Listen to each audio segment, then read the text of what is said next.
I'm Blk Tray, your moderator. I'm going to introduce you guys, and then we're going to get this thing started. All right, so first off, we have Rahshiene Taha. Rahshiene is a strategic and creative executive with over 15 years of experience, sitting in the intersection of brand strategy. He has most recently joined the Rock the Bells as GM VP, overseeing all content. Next up, we have Chamillionaire, a platinum recording artist and entrepreneur, CEO, record executive from Houston, Texas, also known as a venture raptivist. Then we have, saving the best for last, Monique Billings, fashion forward, athletic, cultured, and full of personality. Monique is a professional basketball player in the WNBA for the Atlanta Dream. She aims to be a voice and light for women and girls. All right. Sorry for the delay. Let's get this thing started, guys. That was a much better intro than what I try to do, so thanks, man. Hey, man, I appreciate you, man. Trust me. I appreciate you for sure. So to start things off, this is a question for all the panelists. In your industry, does it feel worse to be exploited by those that look like you, or those that don't? Man. That's tough. I would say by those that look like me, because, you know, speaking of culture, it's kind of just an unsaid thing, like don't cross your own. And so that's just something that I don't even want to think about. So definitely people that look like me. Man, that's a good question, man. I don't know, man. I think it would probably hurt more to be exploited by somebody that looks like me, though. You know, because I agree with what Monique said. It's kind of like there's certain unwritten rules when it comes to our people and our culture, and when you get crossed by somebody that looks like you, it just hurts more. You know, with other people, you kind of expect it a little bit. You know, you kind of got your guard up. You already going into things a little bit paranoid, but when it's your own people, it hurts a little bit more. You know. Yeah, and I agree with that, but I think the nuances. I'm gonna speak to the, since we all agree, I'm gonna speak to the why I think it hurts. I think it hurts primarily because we haven't learned how to work together at a really high level together. I think some other cultures have gone through the reps over and over and over of how to work with each other. So they've gone through the ups, they've gone through the downs. We have had at times crabs in a barrel mentality. And when one person gets into the room, they close the door, they keep the door closed, or they only let a few in.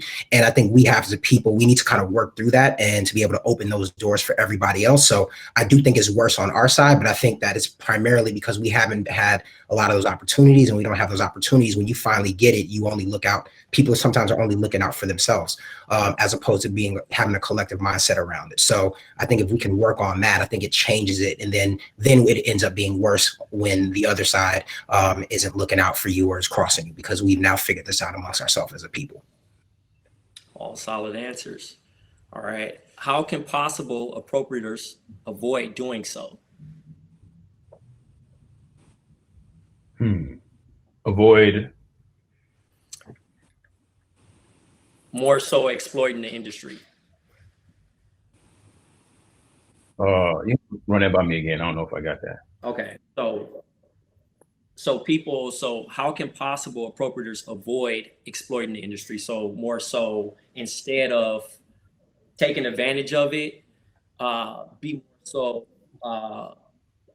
more of a microphone, or amplify more blank voices versus taking that spot more so. Man, I think a lot of it has to do with listening, man. You know, like you got people with culture that, I mean, you've got different industries. You got, people that are athletes, you got people that are musicians, you got people that are in different industries. And a lot of times it's people from our culture, but we all aren't in a leadership position. So, because we're not in a leadership position most of the time, then we're the ones doing the most of the work. And then there's always this battle between both people to try to figure out who's in a wrong. And I just think that, we got to start educating ourselves amongst each other so that we can get in positions of power and then be able to make decisions that impact us in a positive way. Because I always say this a lot, that information and relationship are the most important two things that you have for anybody trying to be successful in any industry. And I think that there are some people that get a bunch of information and they hoard it to themselves. There are a lot of people that have relationships and they don't share with other people. And I just think that it's important to start talking about that. All right. Can you guys hear me? Yes, I can hear you. I'm here now, finally. All right. All right. Good to go? Yeah. Welcome, No ID. I appreciate it. For you I guys. want to jump in and just make a quick comment. I think time has taught me some lessons, that we live in a capitalist society in the United States. We work in the capitalist systems when it comes to at least music and entertainment. And I've learned to be expected to be exploited.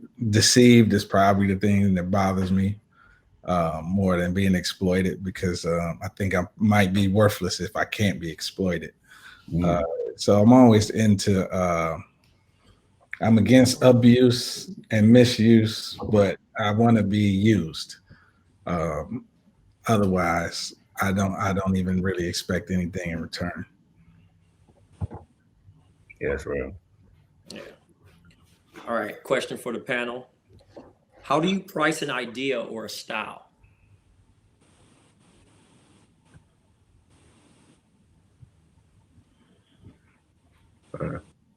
Who goes first?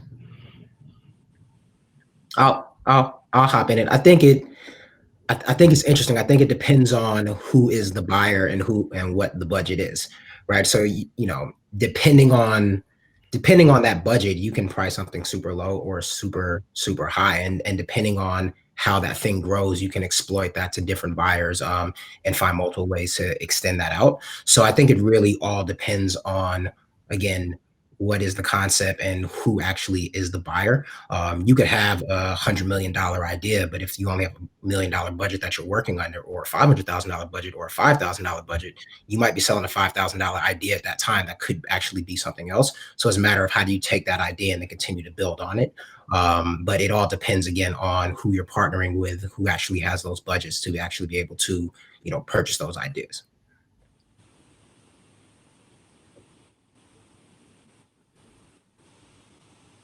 Anyone else?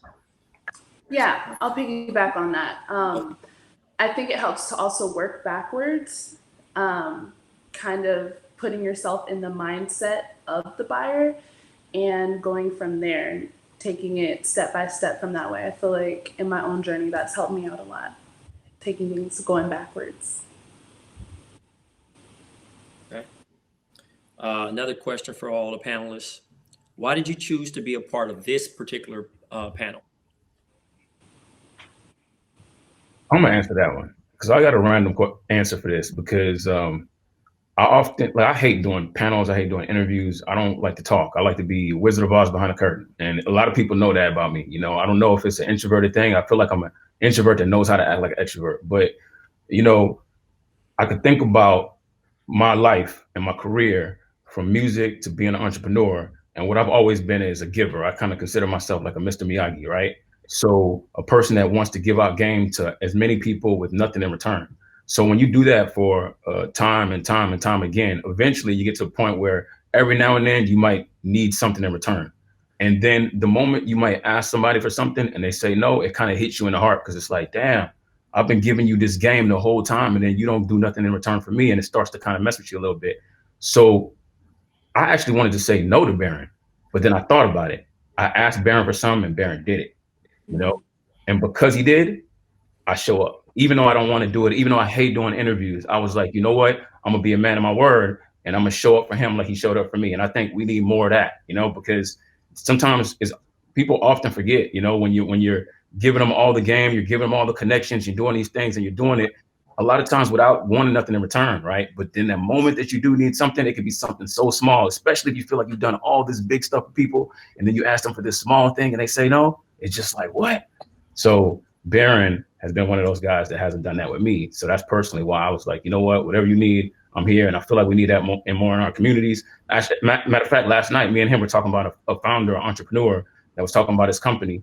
to Baron. So we had a conversation about that, and we just talked about a bunch of other stuff. And it's all about like knowledge sharing. So, you know, we shouldn't just do it in our own closed silos. We got to give it out to the community too. And we all align on that agenda, you know? Yeah, to add on to that, Baron is my brother. And if he wasn't my brother, he's my brother. And one thing that I've kind of made a point for myself is to support minority-driven business initiatives, right? Without falter, you know. Sometimes I turn down the quote unquote bigger thing, just because, you know, sometimes you got to put your money where your mouth is, so to speak. If you're really about change, so to speak, we still have to leverage our celebrity or our information or our presence to create different doorways, which it just leads to too many other things. Sometimes I just have to dig past my personal feelings about what something is or how it's viewed, or, you know, is it startup? Is it big? Is the audience small, big or small? This is at a certain point, we have to support each other in our endeavors so that we can grow. You know, that's the point of my being here, is to give information and support those who I think are like-minded that will one day help the next generation of me's. Love that. I'm here because of community. I love community. I love what Baron does in bringing different people together from different types of communities. I feel like as a professional athlete, I'm usually just in my athlete bubble, and athletes are the only people who I really converse with. And I like conversing with people from all different types of sectors, musicians, artists. You know, as a hooper, I consider myself an artist, and my paintbrush to canvas is what I do on the court. That's my art form. So I love being able to be in community and converse with different people who are in different lanes, collabing in that type of way. So anytime BD asks me to come on a panel, I'm always here. Yeah, no, and I think for me, there's nothing that I love more than hip hop and basketball. Like, that's just my entire background, what I argue with all my friends every single day about, time in, time out. It's about hip hop, it's about basketball. And of course, like, you know, we talk about a lot of the topics, but just as a person who's a fan of the culture and appreciates the culture, everybody on here I've watched, I've listened to, you know, these are things that I love to do. And I think that it's important, as much as you're having people who are in front of the camera or the people who are, you know, have celebrity in that way, there's people who love the culture and are working directly with those people. So that opportunity to show that you can be someone who loves the culture and then find a career in it, working with those people, and then being able to build and collaborate, again, for that next generation, and figure out how do we support each other in the infancy stages of whatever we're doing, and when it's at the highest levels. To me, that's something that is a opportunity that, you know, you don't, in my opinion, you don't really turn down when you love the culture and you love the people who have like contributed to it, and everybody here has done that. So that was for me why I was just, you know, like super no-brainer. LeBron James is the best of all time. All right. This is again for the entire panel. How has having role models that look like you influenced your career path? Man, that's a good question. I feel like that's super, super important. Like, I could think about a lot of the music that I put out. It was kind of personal to me as a musician, because I used to tell a lot of stories in my music. You know, I know a lot of people know me for the single Riding Dirty, but if you like look between the lines and all the albums, all the mixtapes, I was always telling stories. And a lot of that dealt with like the stuff that I saw growing up. And, you know, honestly, I felt like I was going to be a rapper or basketball player. I feel like those are the only options that I had, because all of the visuals that I saw of like rappers and basketball players being the only people that were successful. So I never really saw any kind of example of like, you know, tech entrepreneur. I never saw any example of like, you know, billionaire, black billionaire, none of that. Everything was like, you know, cars, rims, and the dope boy up the street, you know? So you kind of start to emulate that lifestyle and try to be like that. But then as I started traveling the world, because of this thing called music, it took me to a place where I started to unlock, things that I never saw before. You start to see different cultures, different styles, different languages. And, then I would go back to Houston. And when I would get there, I realized there are people that were on the north side of Houston never saw the south side of Houston. Think about how limited your view is when you don't even get to see what the other side of the city is like, none less the world, So as I started like traveling more and started going to tech conferences, I started seeing a lack of me, nobody looked like me. And that to me was like, wait a second, there's this whole world of people that are investing in startups. They're building companies and they've been doing this for decades, and there's nobody here that looks like me. So I just started being like, man, we gotta change this, because, every day, a lot of people can get success and they start to lose touch with where they came from. Every day it's in me. Like, I still feel bad for the people that are still right there on Antoine de Soto, in that, neighborhood I used to live in, because I know those people are dealing with, the lights, the roaches, the whatever is happening there, and I feel like everybody needs a shot to be able to make it out of that. And a lot of times people don't have a beacon. I remember asking this question one time, like, what is the biggest Black logo that you could think of? And every time I ask that question, everybody doesn't really know what to say, because it's like you could name McDonald's, Starbucks, all these things, but it's like BET, like that's like the only thing people can come up with. And it's like, why? We got to create more examples of us, So I feel like the more I could do to help people that look like me be successful, the more examples that we have of success. And then now these young kids will emulate that. When I walk into venture capital firms, I walk in there with my hat backwards just like this, because I need to normalize this. I don't want to try to act like Mark Zuckerberg. I don't want, I know I'm a little rough around the edges sometimes, but we got to normalize this so the next kid coming up can know that there's a way to, something that they can emulate and they feel closer to it,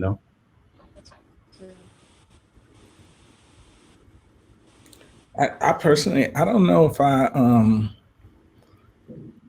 when I reflect, I don't know that I had too many role models that look like me to really say that, especially once I kind of left just being a creative and I went into the executive world, I would have these conversations about why there are no Black or executives of colors, minority. I'm not even limited to Black, women as well. And these conversations would come up, and I would look at the way the system would run and how there was a group of people who mentored who they wanted to mentor. And, I could look at them as role models by studying them, and some looked like me, but most didn't. But I always had an issue with the fact that nobody would grab the younger, hungry kid that would be the next executive. And I used to always ask my friends, like, hey, who's being passed over? Forget color, forget systemic racism, forget that. Who's not getting the opportunity that they're supposed to get? And who are their mentors and role models that interact with them, that can spoon feed them when they're children and what they do, and so that they can grow up. And I think that is a major problem in most industries. It's just the lack of mentorship, the lack of going beyond just studying a role model from afar, but somebody saying, hey, come here, walk with me. Let me show you the ropes. Let me teach you what I know so you can do better than me. Because it's just, we all, as much as we make it racist, we're in a capitalist society where people do whatever they can to stop anybody else from getting the dollar from them. And sometimes that next generation or that person of color represent a threat to the system because of our relationship to culture and our knowledge of culture and our ability to create IP just from our thoughts, versus being research driven people who go and they look for the trends of what's happening. So, the more and more, it might be just me getting older and wiser, or maybe older and dumber. I don't know how you look at it, but I've started not to look at those things. I'm really just looking for the information and those who are willing to give me the information, and instead of really trying to see it from a person that looks like me. Maybe I'm the person that it needs to look like sometimes. Maybe you're the person it needs to look like. And I like what Chamillionaire said when he said, hey, I'm going to wear my hat backwards in the meeting. And that breaks a stereotype right there. And then you didn't need to see someone, you just knew that in your heart and you do it, and then someone sees you. And I think that's a really great example. I relate to that a lot because when I was growing up, I feel like the mentors, the people who I looked up to, were on the television screen, and I couldn't necessarily have access to them. I looked up to Tyra Banks. I wanted to be Tyra Banks, and she was everything for me. But there's also the athlete side of me who couldn't put two together. I'm like, okay, I'm feminine, I like dressing up, I like being girly, I like modeling, but I don't see too many athletes doing that. And so me not having that sort of direct contact with someone who could have been a mentor or someone who could have been in my life, that's my purpose. And that's what I want to be for the younger generation, younger girls, younger women who are looking at me and saying, wow, she could be feminine, she could be beautiful and express herself in these feminine ways, but also be a beast on the court, also get buckets and mean business, be on panels with all men and still have a voice.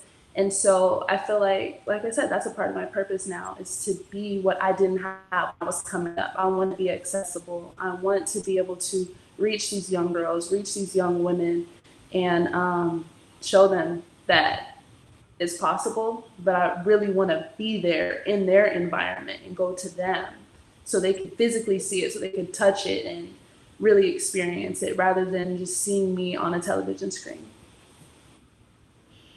Yeah, and no, I 100% see that. I think for me, a lot of the mentors that I saw, knowing that I wasn't going to go be a rapper, and basketball got to a point where it was like, all right, I'm not going to go to the NBA. I knew that I love this culture, but it was like, where do you find people who look like you? So I saw Dame, I saw Puff, and that was on like one side. And then for my love for sports, I ended up working at Nike, from 2014 to 2016. You got 200 pairs of shoes in your closet. I have no clue that what anybody there looked like. It was, you knew what Phil Knight looked like, but I had no clue that there were other executives or that was something that I could be.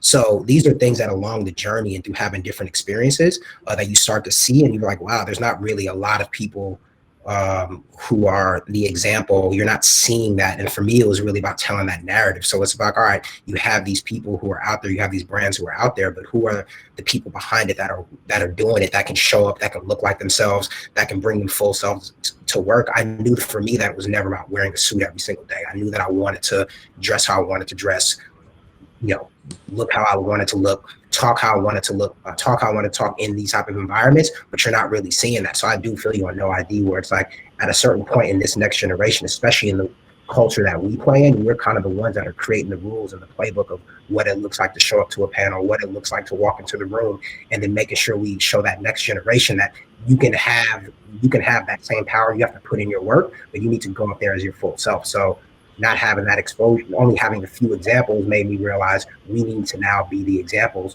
and be building together and then show that next generation that you need to know the game and the different rooms you play in, but you can walk in as yourself. And that's always been super important. Yeah. All right, question for the panel. What is a good way to help support someone's career that's just getting started aside from just monetary aid? Aside from monetary aid? Yeah. Man, I think information is the most important thing. There are some people that have lived a successful life and have gained a lot of access and a lot of information along the way. There are people with different levels of domain expertise in different areas, and a lot of people out there are looking for hope, they're looking for answers, and there's a lot of people that have those answers. And I feel like I often get people that reach out to me a lot and always asking for mentorship, right? So the number one thing that I get is like, can you mentor me? Can you mentor me? And the reason why it's so difficult for people to get that mentorship is because a lot of times people are shooting for the top. They're shooting for somebody they believe is super, super successful. And that person is always getting a bunch of volume. A lot of people reaching out, asking to mentor them. So it's actually not scalable for that person to be able to pour all their blood, sweat, and tears into making one person successful and multiplying that times 1 million people. So I often tell people to adjust the way they think a little bit and just think about mentorship. It comes in all different forms. It comes all over the place. It comes on the internet. It comes from, if you're in the restaurant business and you're trying to build a restaurant startup, there's a million restaurants all around you. You walk into the one restaurant that you love, and you walk up to the counter and you tell those people that you want to talk to the manager because, you know, maybe you want to buy the manager lunch just to pick his brain or her brain. Then that's mentorship right there. But sometimes you can get so much information out of the people around you, but people often look up to the top. You know, people reach out to me a lot of times to get in touch with athletes, and the first thing they say is, "Oh, how do I get in touch with Steph Curry? How do I get in touch with, you know, LeBron James?" And it's like everybody's going to the top. There's so many people trying to get at them, and I just think that we got to start widening the range of where we get this information from. And I think you underestimate all of the resources around you. And if you're able to use them, then you like as stepping blocks to get to the next step and the next step and the next step. Then eventually you find all these forms of mentorship. You know, I can't even think of one specific person that like is responsible for me being successful. I was like the sponge. I was curious. I was asking everybody questions. Even there's no dumb question.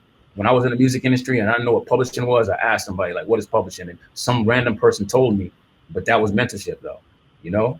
So I think we got to start kind of looking at it like that. And I think that the answers are there. You just got to find a way to get to a lot of people that have domain expertise in certain areas, you know?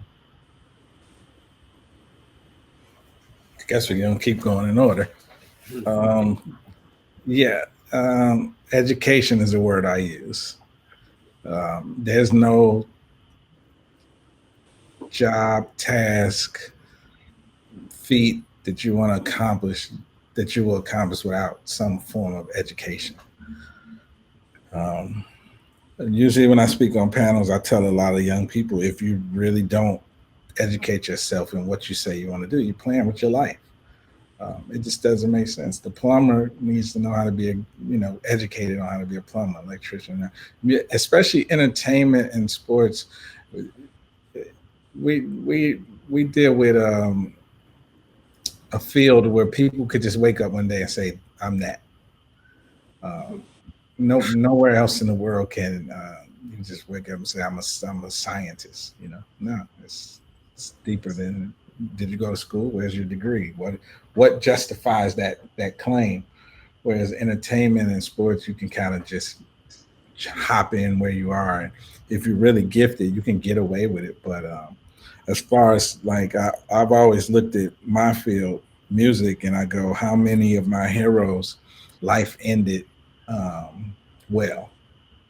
And that's a discouraging thought, but an encouraging thought that I had to rethink the process from what I thought I saw going on, which is that, oh yeah, people I saw make millions, hundreds of millions of dollars and not have anything to show for it, or end up dysfunctional, or just not really good endings as much as we glorify it. And I think that education, the lack of education, is the key, because we need so much mentorship because we just don't know the basics, right? There's no school to go to be an athlete or to be a tech, a successful tech person. There's no school to really go to be a successful recording artist or producer. You can learn some things, but there's so much that you got to learn on the job as well. So it's just all about education to me.